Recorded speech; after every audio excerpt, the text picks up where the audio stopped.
Hey guys, Greg from Owen Foils. Today I'm going to show you the 10 things that have made my cold water foiling an amazing experience.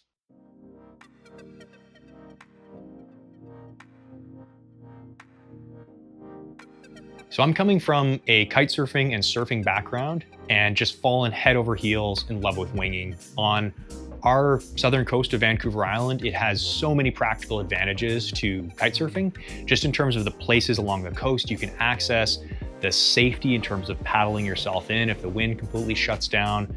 And it's easier to teach your friends. I just love it. There's so many places you can do it.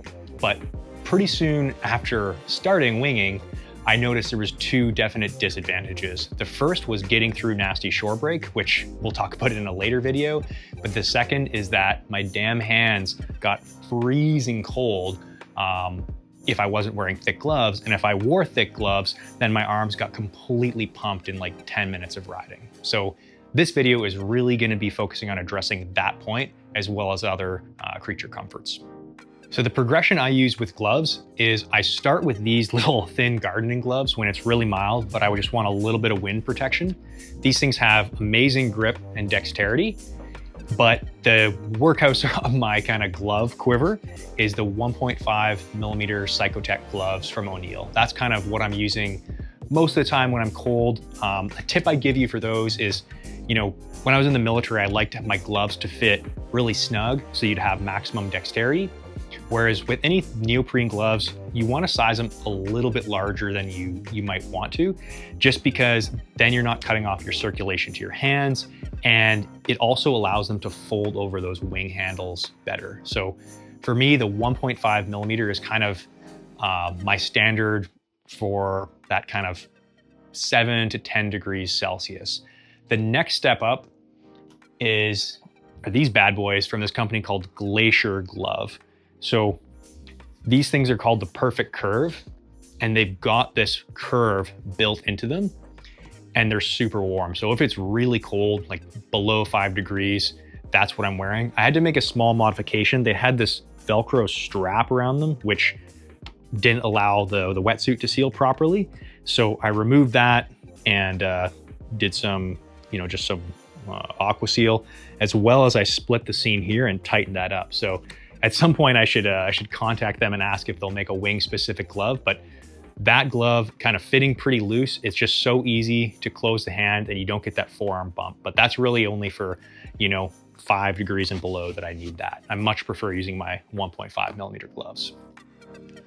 For prone foiling, on the other hand, I'm really digging the Psychotech 5 mil gloves. I think people make a mistake with prone foiling and they go for the mitts or they go for thinner gloves and just deal with having cold hands. In my mind, like the best prone foilers in the world, like Adam Bennett's, is actually using hand paddles sometimes. So to me, having a big, thick glove, this is just a built-in hand paddle. So that's an advantage to me, more so than a mitt. Like sure, a mitt might be slightly warmer, but having your hands covered up like this, and as well, it's more efficient if you actually leave your fingers slightly open. You can read about, that's a nice big paddle. So anyway, don't be afraid of gloves and don't be afraid of a bit of thickness. Realistically, you don't need the dexterity when you're prone foiling, just something nice with a tacky palm to grip your board. So I really dig those prone foiling. So we talked about fingers, now let's talk about booties. I think people make another mistake with booties in that, I love being barefoot riding. That's definitely the best way when you've got nice weather. But a 2 or 3 millimeter booty is not much better than a 7 millimeter booty. So if you're gonna wear booties, keep your feet warm. This is kind of generally what I use. And then if it's not cold, but I do need booties, then I go to these 5 mil. And the reason I actually like these is because they have this toe split. So that's cold if it's really cold, it's better to have your toes together. But as far as controlling the board, having that split, I really like because it gives me kind of like a more sense of connection within the booty.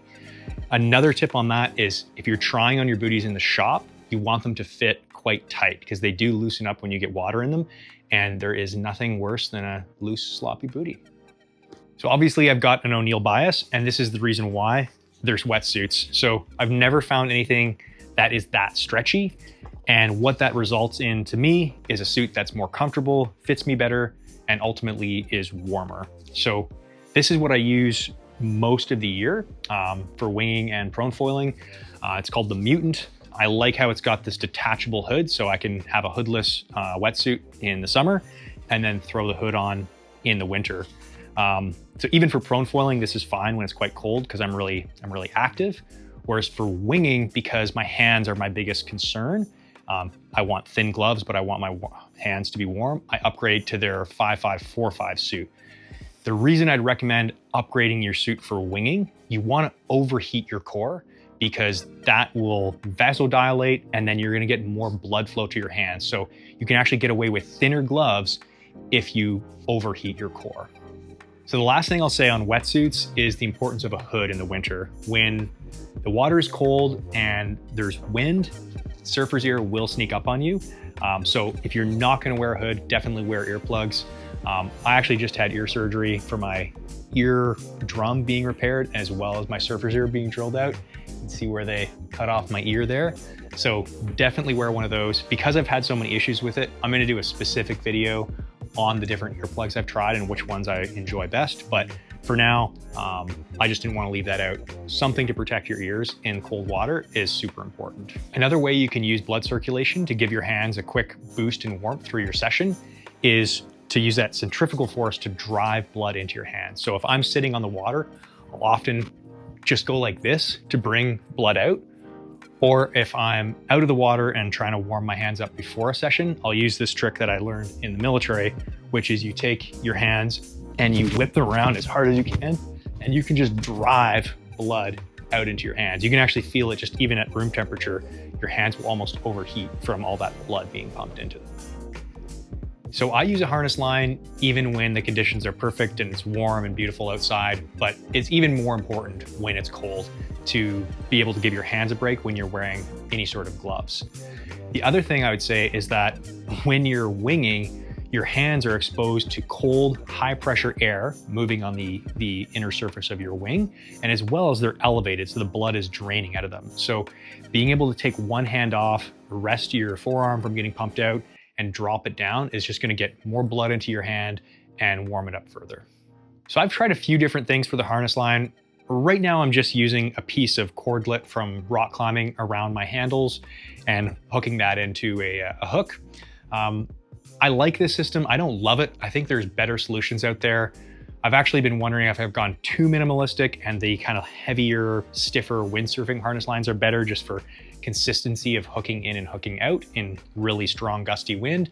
And then I'm interested to try that Artness harness where it stays flat. I don't know about how keen I am to have to bring my wing in super close, but it looks cool to not have that thing flopping around when you're pumping your wing. So if you've got something that's working really well for harness lines, I'd love to hear it. Please drop it in the comments, and I'm gonna try some different harness options. So this next thing is probably the best $50 I've ever spent on Amazon. I'm never gonna go back to not having it after my wing sessions. And I get asked about it all the time in the parking lot. Basically, all I do is take a cooler, fill it up with hot water from my hose extension on my sink, and then this little pump pumps that water out through the shower head. So after my sessions, freezing cold, even before my session, I can fill my suit with hot water. I can warm up my hands. And then after my session, I get a nice hot warm shower. Can help other people out by filling their suit. And then usually I still have about a quarter of a cooler left. So all my wetsuit and stuff gets a nice warm freshwater bath on the drive home, and then I can hang it up and keep it nice and fresh for my next session. I'm gonna put a link in the description to this pump. I only selected this one because it was highly rated and was on sale.